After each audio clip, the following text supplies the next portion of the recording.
Okay, so we got morning prayer uploaded, and right away I run into some craziness. Watch this. This isn't even the subject of the video. Watch this.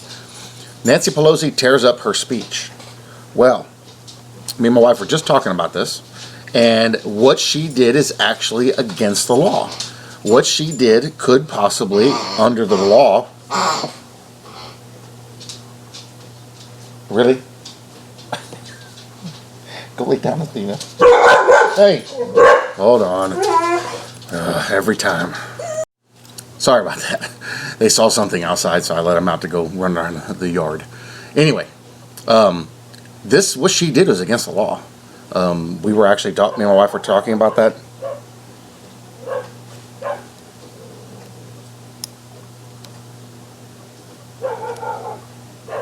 Get the feeling I'm going to have to fight through this video. So, she could be looking at 3 years in jail. You can go and Google what the punishment is for tearing up an official government document. Now, in the Army, we had official documentation. It's government documentation. It had to be disposed of properly. You can't just crumple up a memo and toss it in the trash. It has to be shredded, and a company comes by and picks up all that stuff. It just doesn't go anywhere, because there's computer programs that can put all that back together. So this kind of stuff has to be properly disposed of. They don't just tear it up and throw a fit like she did, acting like a child. She, according to the law, should immediately be removed from office and sent home until the investigation is finished, and if any charges are brought up on her. Nobody is immune from the law. Nobody is outside of the law, even our government. An interesting trend that's been happening for quite a while now is the Democrats have gotten that frame of mind to think that they are outside the law, that they don't have to do or abide by the law. So, with that being said, y'all know who Rebecca Warren is, right? You've heard her name thrown around a few times. She's a representative from Michigan. She's got a really interesting website about Rebecca, her priorities, her volunteer that she does, her contributions, all this stuff that she does. Everybody's all hot for Rebecca Warren. She's a Democrat. In my feed this morning is a dash cam video from January 31st of her being arrested for drunken driving. The first 7 minutes of this video are her running from the police, sideswiping a retaining wall, and then taking how many miles it was before she finally pulled over, and then questioning why she was being pulled over. And there's actually several videos of her being her under arrest. You can see there's another one over here on ABC News, and there's one down here from Click on Detroit of her being arrested. This isn't an isolated incident. Turns out you can do searches in YouTube and online, and you can find all kinds of videos of. Now, Republicans do this too, but a lot of Democrats. I don't know what he saw, but I let him out to go chase it. Dogs. Oh, they had the fence? Dogs was over here. Oh.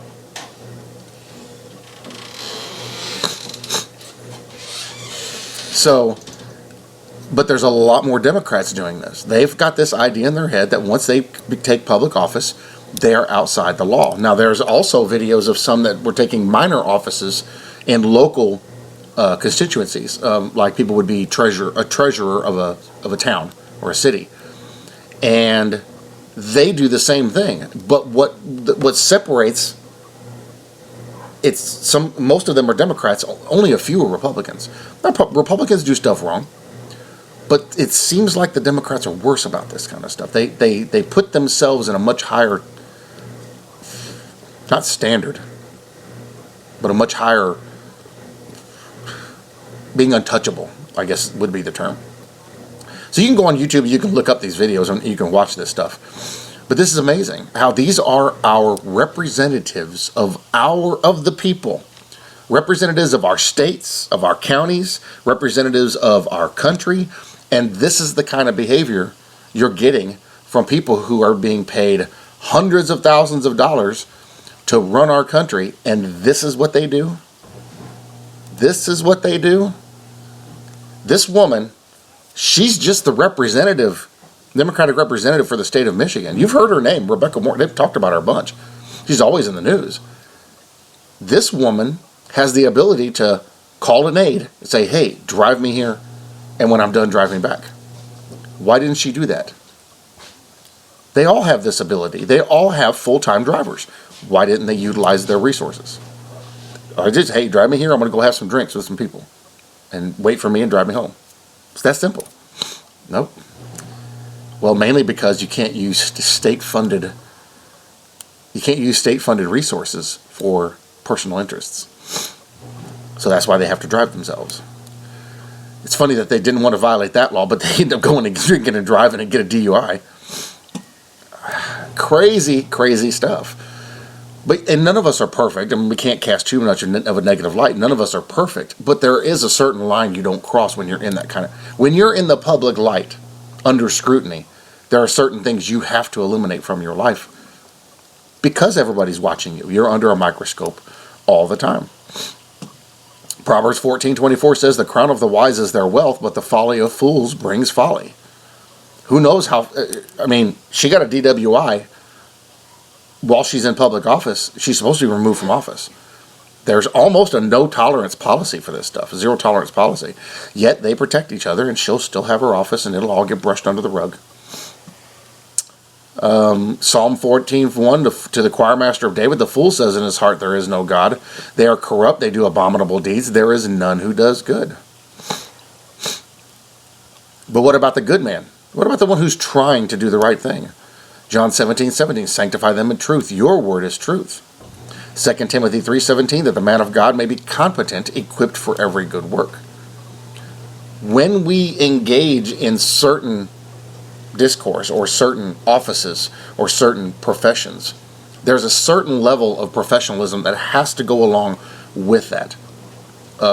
It's a dog and pony show, but you still have to have this certain professionalism. Dressed a certain way, everything has to be organized a certain way, you have to look and present yourself a certain way for this stuff to, for you to have the right face forward. You got to put the right foot forward, you know. And you can't just go in there willy-nilly and do whatever you want. There's a lot of patience and a lot of restraint you have to show when you're involved in these kinds of things. Well, in our particular county here, we've had a bunch of public officials that just recently got voted out because they got voted in, messed it all up, and got voted right back out again because they couldn't conduct themselves in a professional manner. A lot of people who actually had been voted out were voted out in the last elections are being voted back in because they were professional. They conducted themselves properly. So, Proverbs 17:24, the discerning sets his face toward wisdom, but the eyes of a fool are on the ends of the earth. Wisdom, that's a spiritual concept, basically. Ends of the earth, that's a carnal concept. And we see that happening. Proverbs 15:5, a fool despises his father's instruction, but whoever heeds reproof is prudent. So I don't want to go too long into this video. I just wanted to point something out. Proverbs 1:32, for the simple is killed by their turning away, and the complacency of fools destroys them. We see this happening with these people here. Nancy Pelosi is, and I just named these two as examples. She has gotten so full of herself, thinking that nobody can touch her, nobody can do anything with her. But you know what kind of record she has of crimes committed against our country, and nobody will touch her? Obama, at least 176 violations of our Constitution in his 2 terms, yet nobody has touched him. He hasn't not spent one day under indictment. But they have that record. They have all that recording. The Clintons, they have video of them on that island and on that jet with children. And nobody will go after them. This is the dangerous state of our political climate today. This really isn't a scripture video. I did share some. This is why you have to be very careful who you're electing into office and who you trust, because there's a lot of people, such as this lady here, probably seem like a perfectly normal, perfectly fine person. And yet you go do a study on her and see what she votes into, the stuff that she gets involved in, and what she stands up for. But then you find something like this. Then you have her on a dash cam getting arrested for driving drunk. Everybody makes mistakes, but come on. There's just too many checks and balances in place to keep this kind of stuff from happening. So watch your people. Check and investigate. Right? Jeez Louise. Investigate who you're electing into your local offices, because some of them, once they get a foothold, you can't ever get rid of them. Who was it? Beto. Beto was trying to run over here, and we got rid of him. He was going to be Texas State Representative. We put Ted Cruz in place instead. Ted Cruz knows what he's doing. Beto knows nothing. What happened? Beto went up to Washington, is hanging out in Washington now. That guy's an idiot. And what was funny is after the elections happened, and this is a story a lot of people don't know, he started doing all kinds of stupid things and talking a lot of smack. And the people that voted for him here in Texas found out about that stuff and saw some videos and some interviews, and they're like, wow, I'm glad he lost now. They didn't investigate their candidate. They didn't look deeper into that stuff. Classically, Democrats don't pay attention to their candidates and vote. Now, Republicans do it also. But this is why like I identify as a conservative Republican. This is why you have to dig deep into their past. You have to look at what they're into, who they're involved in. Everything's on the internet now, so it's real easy. But I guess this would be considered like a public service announcement. Okay. All right, I just wanted to point that out to you guys. Do your due diligence. Search for the truth, and you will find it. And when you do, use it appropriately. I love you guys, and I will see you guys in the next video. Mr. Popular.